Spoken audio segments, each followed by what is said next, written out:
삶을 변화시키는 생명의 원리 12. 선악과의 삶과 생명나무의 삶 첫 번째. 앞에서 선악과의 의미는 무엇이며 그것은 어떠한 삶인지 그 결과의 열매는 어떠하였는지를 살펴보았습니다. 선악과는 하나님과 독립된 삶을 의미하는 것이며 하나님으로부터 독립하여 스스로의 힘으로 사는 사람이 되도록 한다는 것을 정리하였습니다. 선악과를 먹음으로 인하여 사람은 하나님과 단절이 되었으므로 예수로 인하여 구속함을 얻은 우리는 이제 생명나무를 먹음으로 하나님과 연합하고 동행하는 생명나무의 삶이 되어야 함을 나누었습니다. 우리는 선악과에 속한 사람에서 벗어나 생명나무에 속한 사람이 되어야 할 것을 나누었습니다.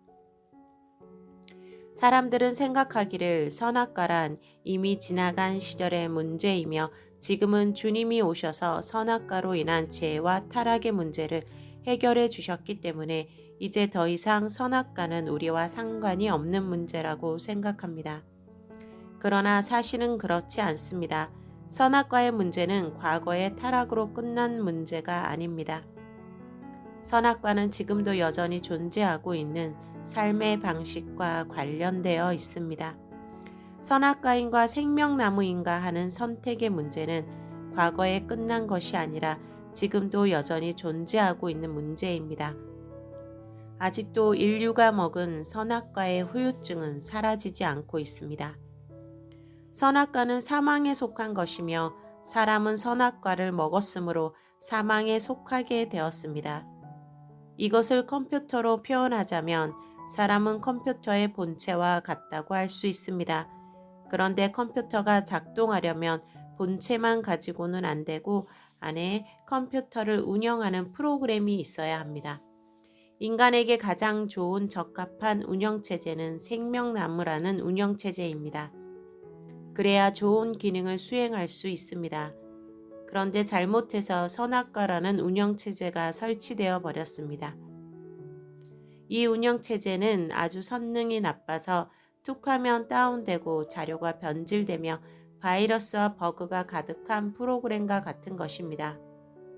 그래서 이 인간이라는 컴퓨터는 좋은 기능을 하나도 수행하지 못하고 온통 엉망이 되어 고장이 나고 말았습니다.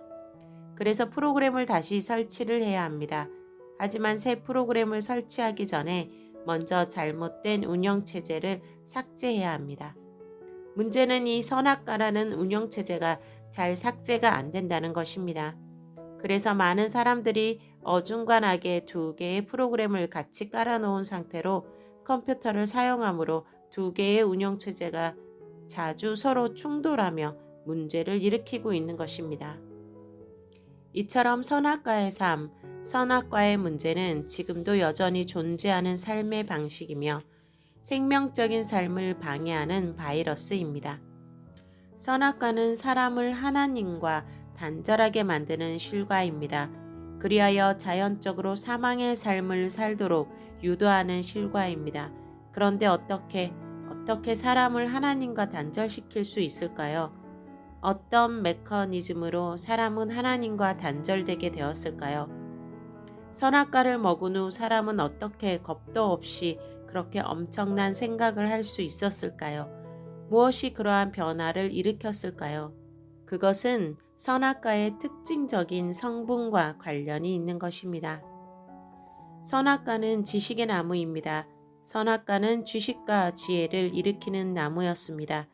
이 특성 때문에 사람은 선악과를 먹고 하나님과 단절된 힘을 얻게 되었습니다. 생각이 없는 사람은 독자적으로 무엇을 할 수 없습니다. 지혜와 지식이 부족한 사람은 혼자서 무엇을 할 엄두가 나지 않습니다. 힘이 있고 열정이 있어도 무엇을 어떻게 해야 할지 모릅니다.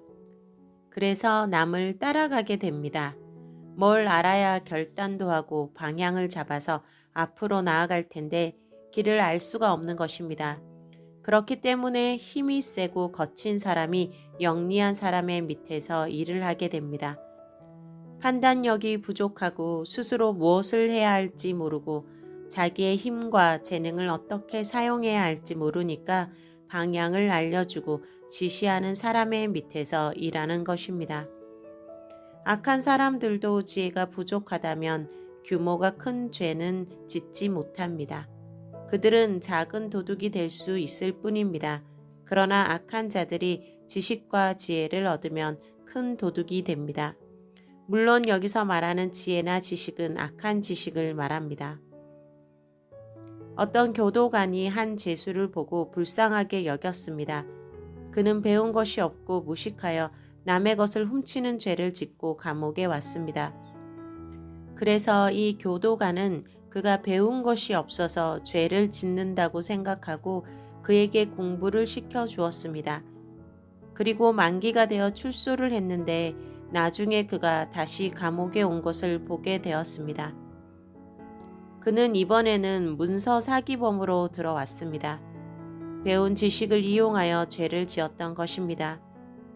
이 교도관은 사람이란 머리를 채울 때 변화되는 것이 아니고 가슴을 채울 때 변화된다는 사실을 몰랐을 것입니다. 지식은 사람을 변화시키지 않습니다. 선한 사람은 지식을 통하여 선한 일을 하지만 악한 사람은 지식과 지혜를 통하여 더욱더 악한 짓을 합니다. 중요한 것은 그가 어떤 사람인가 하는 것입니다. 지식이 있고 지혜가 있는 사람, 자기가 무엇을 안다고 생각하는 사람은 독립할 수 있습니다. 지식과 지혜가 모자란 사람은 판단력이 부족하기 때문에 누가 이 말을 하면 그런 것 같고 누가 다른 말을 해도 그런 것 같습니다. 그래서 귀가 얇아서 남에게 속기가 좋습니다. 그러나 머리가 좋은 사람은 남의 말을 쉽게 잘 믿지 않습니다. 그는 일단 의심부터 합니다. 그리고 자기가 볼 때에 이것은 이렇게 잘못된 것이며 저것은 이래서 틀렸다고 합니다. 그러므로 항상 자기가 옳다고 합니다. 머리에 속한 사람은 이런 기질을 가지고 있기 때문에 남의 밑에 잘 있지 못합니다. 윗사람이 하는 일이 마음에 안 들고 자기 같으면 이렇게 저렇게 할 텐데 왜 저럴까 하는 생각을 항상 하고 있기 때문입니다. 선악과는 이런 지식과 지혜를 주는 자극하는 나무였습니다.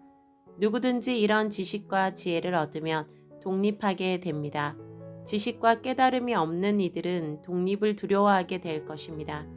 그러나 지식과 지혜가 있다고 생각하는 사람은 독립할 길을 찾습니다. 스스로 서기를 원합니다. 자기 혼자서 잘 할 수 있다고 생각합니다. 남들이 하는 일, 선배들이 하는 일들은 다 한심스럽게 보이기 때문입니다. 선악과를 통한 지식과 지혜는 물론 실제적인 지식과 지혜가 아니었습니다. 그것은 착각을 일으키는 것일 뿐입니다. 선악과는 자신이 높아 보이고 대단하게 보이는 착각을 일으키는 것일 뿐 참되고 영원한 지식을 공급하는 것이 아닙니다. 그러나 문제는 이 영을 받은 사람은 자신을 그렇게 생각한다는 데에 있었습니다. 창세기 3장 1절은 뱀에 대해서 이렇게 언급하고 있습니다. 여호와 하나님의 지으신 들짐승 중에 뱀이 가장 간교하더라. 간사하고 교활하다는 것입니다. 이것은 악하지만 지혜롭다는 것입니다. 멍청하다는 것과 반대입니다. 성경에서 뱀은 항상 악과 함께 지혜와 관련되어 묘사됩니다. 주님은 제자들을 파송하시면서 이와 같이 말씀하셨습니다. 보라, 내가 너희를 보냄이 양을 이리 가운데 보냄과 같도다. 그러므로 너희는 뱀같이 지혜롭고 비둘기같이 순결하라. 마태복음 10장 16절. 뱀같이 지혜롭게 행동하라는 것. 물론 뱀은 지혜롭지만 순결하지는 않은 존재이기 때문에 주님은 비둘기같이 순결하라는 메시지를 첨가하셨습니다. 그러나 뱀 자체는 지혜가 있다는 것을 주님도 인정하시고 말씀하신 것입니다. 물론 뱀이 가지고 있는 지혜는 악한 지혜입니다. 남을 속이고 해롭게 하는 지혜입니다. 멍청한 사람은 남을 속이지 못합니다. 지혜롭기 때문에 사람의 마음과 욕망을 잘 알고 그것을 이용해서 유혹하고 속이는 것입니다.